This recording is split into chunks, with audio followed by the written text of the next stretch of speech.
More of our exclusive interview with Hannah Anderson and her father, Brett. Hannah told us about the moment she found out that her mother, Tina, and brother Ethan had been killed by her abductor, family friend Jim DiMaggio. In the hospital, when I got there, the next night, they came in and told me that they died and that Jim was dead too. And it kind of just didn't seem real. I just thought about it for a second, and then I just broke down. I see that you post pictures of them on Instagram, and it's obvious that they're in your heart every day. How are you doing? I miss them so much. Sometimes it's like I wait for them to get home, and then they're not there. Hard to just go on, I guess. Brett, this has been such a terrible, unspeakable ordeal. How do you think Hannah's doing? We're getting help and talking with each other and trying to be strong and know that we need to move forward, and that's what her mother would want.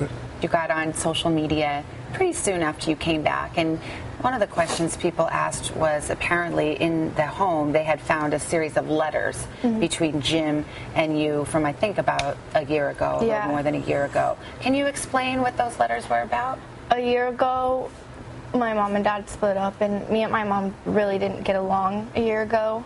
So when I was having problems with her and I wouldn't have really anyone to talk about it with, me and him, instead of talking face to face, if we didn't have time, or like calling, we just write letters back and forth talking about like the situation and how to get through it. I think this is so puzzling because all of you describe somebody that just you would never guess would do something like this. But there was that time that he said something about having a crush on you. What did he say, and what did you think? I'd always want to bring my friend up to his house because we'd always play games there and stuff, and he'd get really upset that it was a boy.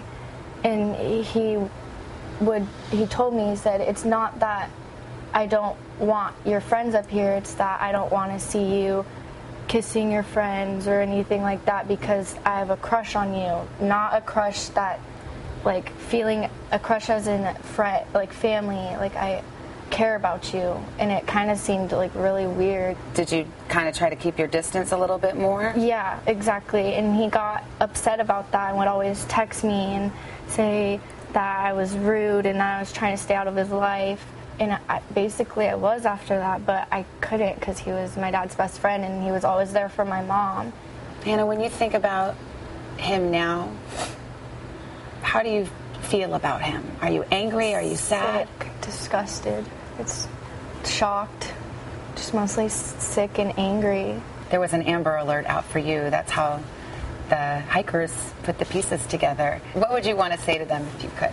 That without you, I probably wouldn't be here right now. And thank you.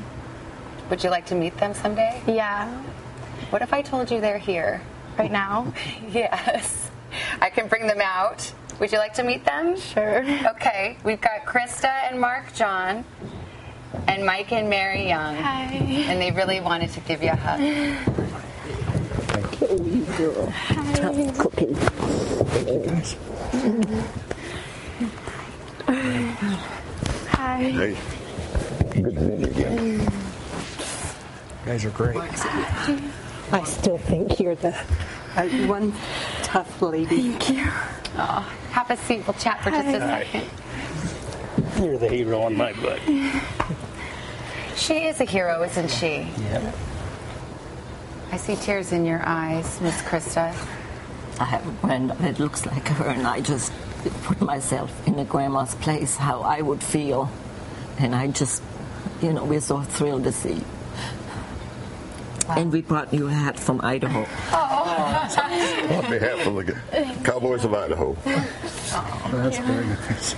Well, thank you for coming all this way. And most importantly to you, Hannah, thank you for trusting us with your story. Thank you. Part of our conversation with Hannah Anderson. You can watch the complete interview on today.com.